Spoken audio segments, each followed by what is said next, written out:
is it about library holds that they all come in at once? I have 9 books out from the library. Let's talk about them. Spoiler alert, she's in her graphic novels era. Hello beautiful people, if you're new here, my name is Taz. Welcome to my YouTube channel, Taz's Booked, where I scream on this corner of the internet about all of the books that I read and love and enjoy. If you know anything about me, I not only enjoy collecting books, but I am also a very big public library stan. I met one of my best friends in 3rd grade at the public library. We are still friends to this day, and she is an absolute menace. Never change, Emma. But beyond that, I just love the public library in general. I think it all started when I was a young child watching PBS Kids, and of course I loved Arthur, and one of my core memories as a child was trying to learn the choreography for Having Fun Isn't Hard If You've Got a Library Card. Having fun isn't hard when you've got a library card. That's right. Having fun isn't hard when you've got a library card. Regardless, today we're going to talk about the 9 books that I currently have out from the library. I have read a handful of them, but let's just dive in, shall we? This library haul is in no particular order, so we're just going to start with this stack of books that I have and work my way from top to bottom. The first book that I have is actually a graphic novel that is published by an imprint of HarperCollins, and as such, I will not be mentioning it in this library haul due to the ongoing strike that is happening for the HarperCollins union. I will leave some links and resources in my description box, but I want to make it very clear that I do stand with the union and I will be withholding any mentions of any HarperCollins and HarperCollins imprints books, as well as reviews on any of my bookish platforms until the union has a fair contract. The second book as well is printed by a HarperCollins imprint, so I will also not be mentioning this book. The third book that I have out from the library is The Hen Who Wished She Could Fly by Sun-Mi Huang. I've already read this book actually, and it is very cute. Think of Chicken Run, the movie, and Animal Farm, and Charlotte's Web, and you throw all of those and kind of amalgamate those concepts together, you get this book. The Hen Who Dreamed She Could Fly is a little story of Sprout, an egg-laying hen who wishes desperately to be a mother. She is tired of the farmer coming by and taking all of her eggs and collecting them before they have an opportunity to hatch, and she just yearns for freedom. This book was a national bestseller in Korea, which it was originally written in Korean, so it is translated fic, and it had over 2 million copies sold. It's a tiny little book, but it was absolutely delightful. The next 2 books I have are written by the same author, and they are The Chosen and the Beautiful, which is a magical retelling of The Great Gatsby, as well as Siren Queen by Niveau. The Chosen and the Beautiful follows Jordan Baker, who is a New York City socialite. She's a queer Vietnamese adoptee, and this story, as far as I can tell, because I'm only a few chapters into it, follows her story in 1920s New York City. I haven't quite reached the magic aspect yet of this book, but I do know that she has some sort of powers, and I've heard nothing but rave reviews about this book, including a blurb from R.F. Kuang, who is one of my favorite writers in general. She says, Gatsby the way it should have been written, dark, dazzling, and fantastical, a perfect response to Fitzgerald in tone, voice, and theme. I wasn't the biggest A Great Gatsby fan. I know a lot of people cite The Great Gatsby as their favorite Fitzgerald work. I personally really loved The Beautiful and the Damned. But regardless, I'm really excited to see how Vo kind of turns this very classically American tale into an expansion of what society deems as the American story. On the other hand, The Siren Queen follows Louie, who is an up-and-coming and struggling actress in old Hollywood. She has talent in spades, but she's desperate to become a star and will stop at nothing in her quest to become a star.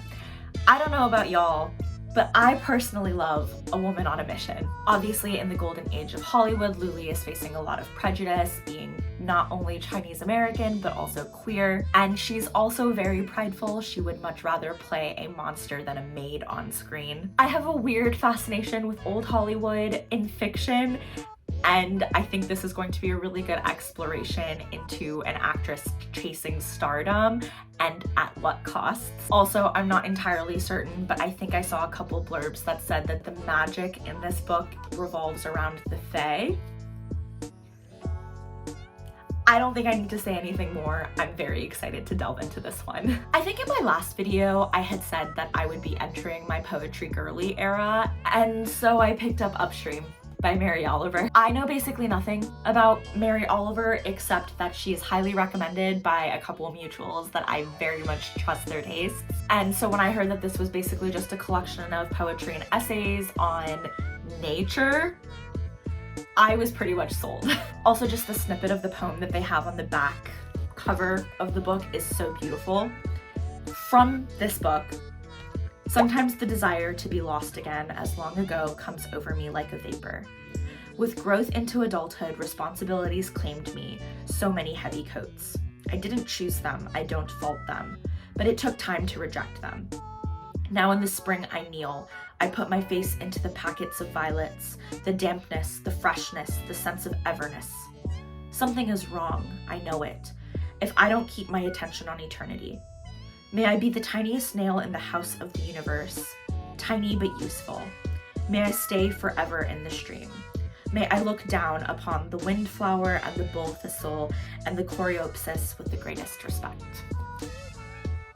The snippet of the poem on the back reminded me so much of Walt Whitman's writing, and I was obsessed with Walt Whitman in high school. And if I remember correctly, Walt Whitman was also her childhood friend. So I'm very excited to delve into poetry that is not written by them. The next book is a graphic novel. It is The Magic Fish by Truong Le Nguyen. This book follows Tien and his immigrant family. His parents don't really speak English that well, and it is difficult to communicate with them. Tien is also gay. He's struggling to find the words to come out to his family. This is chock full of fairy tales and folk tales from what I hear, and honestly, I think the art style is so good. I'm a very big fan of this kind of monochromatic art style, and you can see that each page or section kind of follows that monochromatic theme. I'll be going to New York this weekend, and I think I'll be taking this with me to read on the train. Next, I've already read this one, and it was so stinking cute, but this one is The Sprite and the Gardener by Rhea Abricio and Joe Witt. You know how everyone's obsessed with cozy fantasy these days? This is cozy fantasy. This was incredible. The Sprite and the Gardener follows Wisteria, who is a little sprite, and in this story, sprites once were kind of the guardians of nature and they helped everything grow, but that has slowly been changing because humans no longer need the sprites. So the sprites kind of just sit around all day gossiping and not doing much. But Wisteria really wants to help out this young gardener who is struggling to keep their garden alive, and it just follows a beautiful friendship, and I think everyone should read it if they want to feel all warm and fuzzy on the inside. And the last book is a cult favorite, and for good reason. I have now joined the cult, and that cult is the Tea Dragon Society by Katie O'Neill. I have one complaint about this book, and that is quite literally just the size. I love everything about this graphic novel. It is the illustrations are beautiful and colorful and fantastic and whimsical. The storyline and the characters, you care about everything so much, but I want this to be in a nice cute little format that I can just kind of slip onto my bookshelf, because this will never fit on my bookshelf. That is my one complaint. The Tea Dragon Society follows Greta, a young girl who kind of rescues a tea dragon from the market. Tea dragons are sort of a lost art form in this world, where if you kind of become companions with this tea dragon and learn how to brew their leaves, because different types of tea dragons will give you different types of tea, you can kind of get like these magical powers and abilities from the tea. It's a really cool concept. She also befriends two tea shop owners that are also partners. They are so cute. And their very, very shy ward named Minette, who kind of has a mysterious background and is struggling to figure out who she is. But you follow them on this sort of seasonal journey because the book is divided up into seasons on how their friendship and the craft of brewing tea enriches their lives. I mean, just look at this. I want to dive straight into the pages of this book and exist in this universe. I have not been able to stop thinking about this book since I finished it. But yeah, those are the 9 books that I have out from the library. Before I go, I did want to briefly talk about my upload schedule, which I'll be very frank, it's not really going to be much of an upload schedule. Work is ramping up significantly for me, and I can already feel myself slipping behind on just basic things like taking care of my apartment and taking care of myself and doing things that make me feel good. So BookTube is a passion project of mine. I really love filming and editing long form videos, but filming and editing especially does take a lot of time and work. And I like to say that I don't just work a 9 to 5, but I have busy seasons with work, and those busy seasons can oftentimes have me working well past 5, and on the weekends I have work to do this weekend, for example. But I am going to take a leaf out of my friends Kat and Ivana's book, which, like, that is a very weird phrase if you ask me. Like, why are you taking a leaf out of someone's book? Where did the leaf come from? I mean, I guess paper used to be made of papyrus plants way back in the day, but papyrus plants don't really have leaves, and I would know this because I have a papyrus plant in my plant collection. Regardless, I'm getting way off track, but I will be following their example, so to speak, and uploading once every other week. If I can upload more, I will upload more, but I don't want to commit myself more than that. I love the little community that we fostered here on BookTube, but if you want more bookish content from me, I'm more readily available on Bookstagram.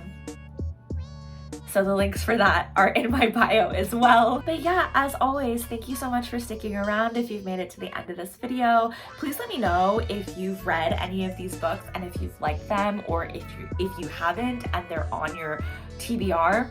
I would love to know. Maybe we could do a buddy read. But as always, I hope you have a very good Monday afternoon, evening, or night, wherever you are, whenever you're watching this. I hope you're having a lovely time and taking care of yourself and reading good books and eating good food. And I'll catch you in my next video. Bye.